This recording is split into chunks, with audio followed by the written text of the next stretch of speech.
Welcome back to news jet update. चलिए देखते हैं झारखंड की 25 फटाफट बड़ी खबरों को। इससे पहले आप झारखंड के किस जिले से न्यूज को देख रहे हैं हमें कमेंट बॉक्स में जरूर बताएं। साथ ही डेली अपडेट रहने के लिए आप हमारे चैनल को सब्सक्राइब कर बेल आइकन को दबाना बिल्कुल ना भूलें। पहली खबर, रांची हिंसा पर हेमंत का बड़ा बयान। कहा, ये शहर जंग का मैदान नहीं, हिडन एजेंडा समझना जरूरी। मुख्यमंत्री हेमंत सोरेन ने सोमवार को रांची हिंसा पर मीडिया से बातचीत की। इस दौरान मुख्यमंत्री ने कहा कि ये शहर जंग का मैदान नहीं है, परिस्थितियों को देखते हुए कदम उठाना है।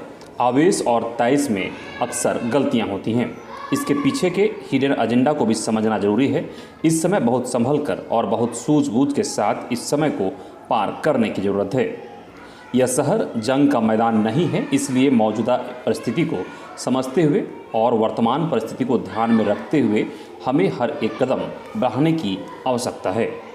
साथ ही पुलिस मुख्यालय की रिपोर्ट पर गृह विभाग ने केंद्रीय गृह मंत्रालय को पत्र लिखकर राज्य में विधि व्यवस्था के हालात से अवगत कराया है और आग्रह किया है कि रैप की दोनों कंपनियों को आगामी 24 जून तक राज्य में रखने की अनुमति दी जाए।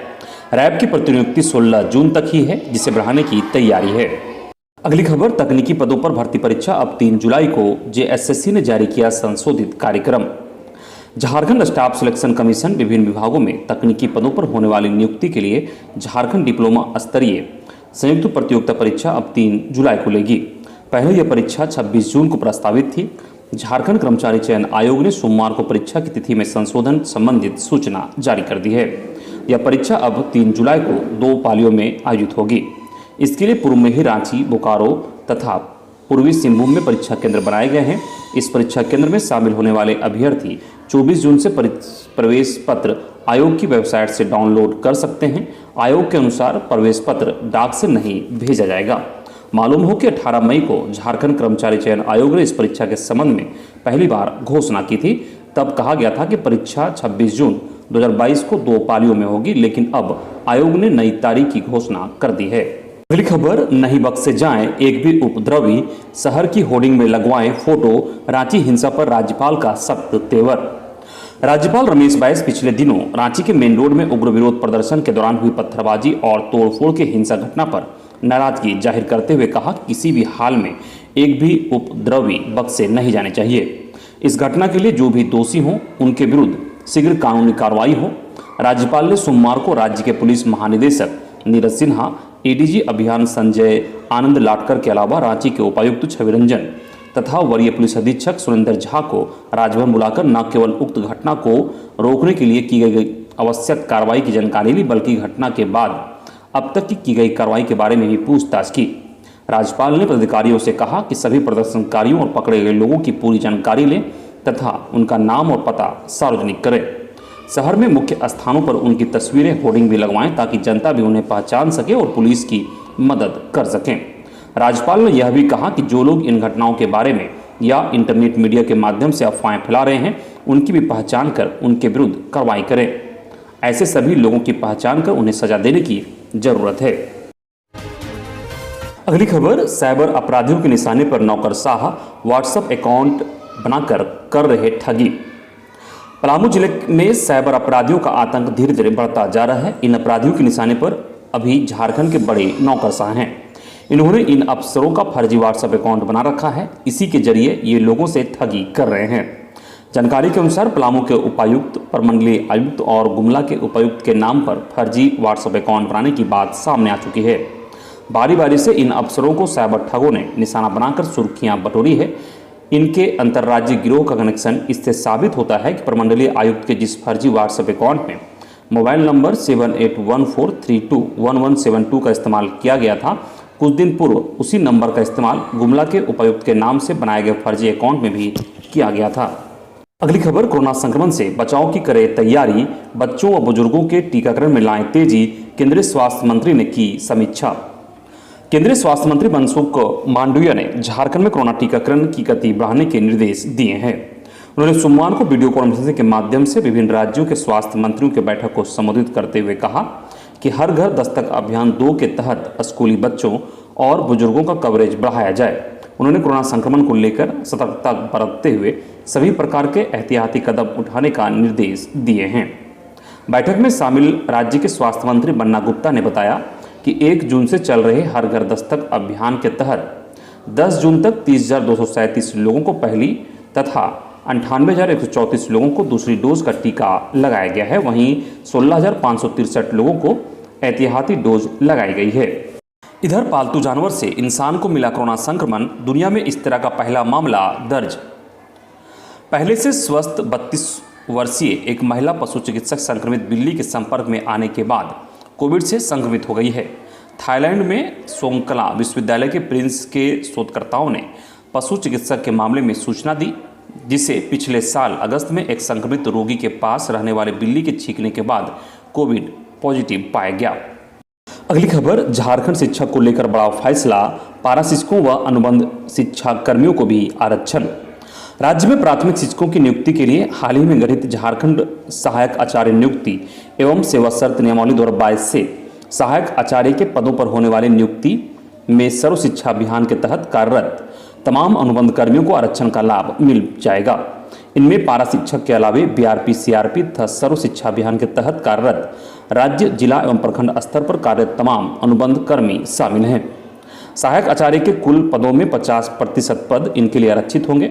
अभी तक प्राथमिक शिक्षकों की नियुक्ति में सिर्फ पारा शिक्षकों को ही 50% आरक्षण का लाभ मिलता था। तमाम कर्मियों को इसका लाभ देने का पारा शिक्षक विरोध कर रहे हैं। इधर टेट विसंगति मामले में सहायक अध्यापकों ने बनाई आंदोलन की रणनीति। 11 तारीख को टेट विसंगति का राज्य के लगभग सभी जिलों के साथियों के साथ वर्चुअल बैठक हुआ, जिसमें सभी जिलों के अगुवा साथियों ने अपनी बातों को रखा और सभी लगभग एक विचार आया कि बिना समय गवाए शिक्षा मंत्री का आवास घेराव का घोषणा होना चाहिए, जो सर्वसम्मति से सभी जिलों ने सहमति दिया। जिसके बाद बैठक में जो निर्णय लिया गया है उसके मुताबिक राज्य के सभी प्रखंडों में 13 जून से 18 जून के बीच बैठक कर मंत्री आवास का घेराव में आवश्यक संसाधन की व्यवस्था कर लेंगे और सभी अखबारों के फ्रंट पर न्यूज देना सुनिश्चित करेंगे। वहीं सभी 24 जिलों में एक साथ 19 जून को बैठक कर लेने की सहमति भी बनी है। साथ ही आवास घेराव का पुख्ता इंतजाम करने और इलेक्ट्रॉनिक मीडिया में सभी जिलों के अगुवा साथियों को सरकार पर दबाव बनाने का प्रयास करने का बात का निर्णय लिया गया है। अगली खबर, कमजोर छात्रों को पढ़ाएंगे सेवानिवृत्त शिक्षक, कक्षा 6 से 8 के लिए सरकार की अनूठी पहल।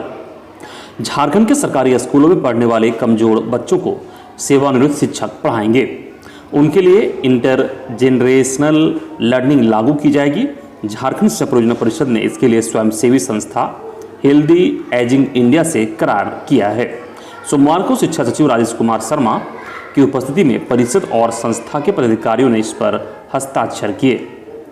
इसका उद्देश्य बच्चों का शैक्षणिक विकास तथा उनके स्कूल छोड़ने पर रोक लगाना है। अगली खबर, झारखंड के 1200 मनरेगा कर्मी हटेंगे। मनरेगा में सृजित पदों के अतिरिक्त पद पर कार्य कर रहे लगभग 1200 कर्मी हटाए जाएंगे।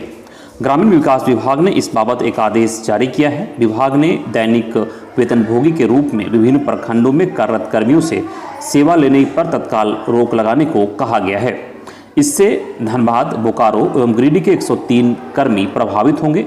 सूत्रों के अनुसार राज्य के ग्रामीण विकास विभाग के सचिव डॉक्टर मनीष रंजन ने सभी उपायुक्तों एवं उप विकास आयुक्तों को पत्र भेजकर कहा है कि मनरेगा अंतर्गत रीट मॉडल के तहत विभिन्न जिलों में स्वीकृत पद के अतिरिक्त कर्मियों के लिए मनरेगा मद से राशि भुगतान की मांग की गई है, जिसके बाद यह स्पष्ट हुआ है कि जिला एवं प्रखंड स्तर पर स्वीकृत पदों के इतर भी कर्मियों से सेवा ली जा रही है। विभिन्न जिलों से प्राप्त रिपोर्ट के अनुसार विभिन्न प्रखंडों में कंप्यूटर ऑपरेटर, चालक, अनुसेवक, सफाई कर्मी, जनरेटर ऑपरेटर, रात्रि प्रहरी, आशुलिपिक, सहटंकक आदि से सेवा ली जा रही है, जो दैनिक प्रश्रमिक से राशि का भुगतान भी किया जा रहा है। अब इन्हें हटाया जा रहा है। इन्हें 6 माह से वेतन का भुगतान भी नहीं किया गया है।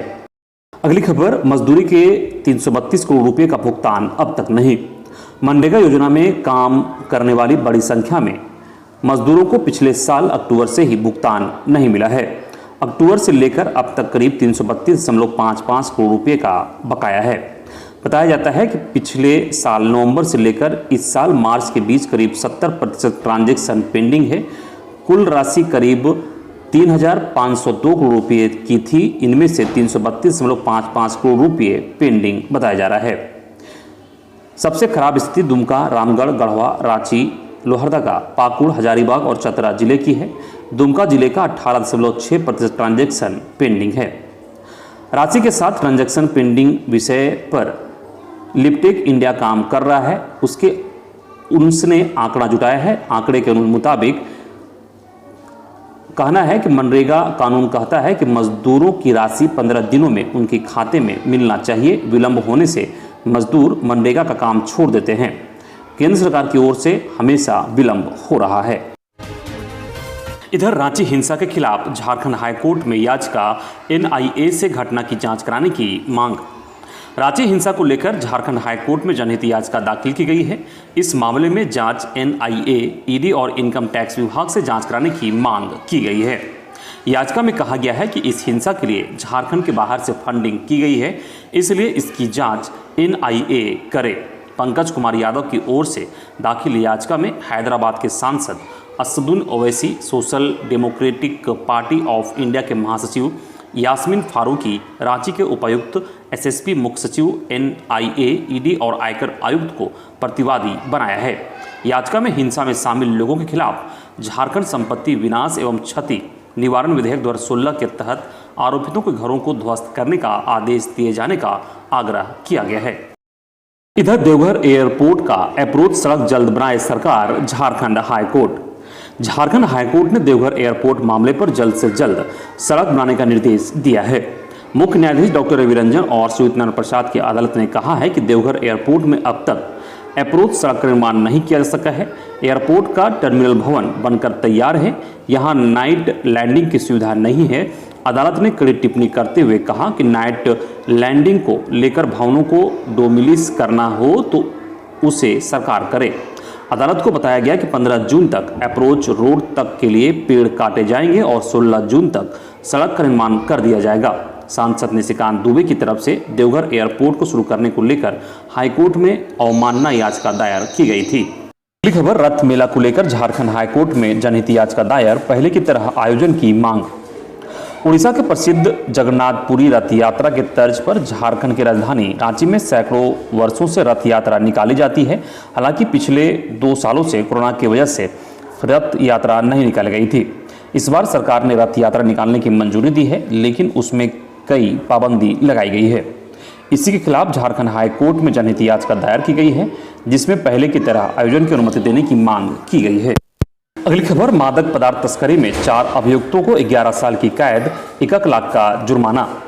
मादक पदार्थ तस्करी मामले में सोमवार को अपर न्यायायुक्त दिनेश कुमार की अदालत ने 4 दोषी करार देते हुए सजा सुनाई है।